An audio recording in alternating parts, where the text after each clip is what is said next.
Мен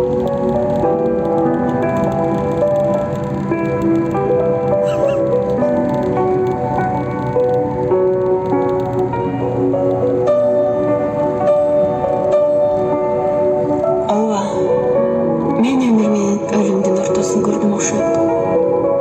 Мүмкүн буга эч ким ишенбестир. Бирок мен ишенем. Мен баарына ишенем. Кудайдын бар экенине ишенем. Биз баарыбыз анын кулубуз. Ал бар үчүн жер жүзүндө ыйман, ынсап, боорукерлик, махабат жашап келет тура.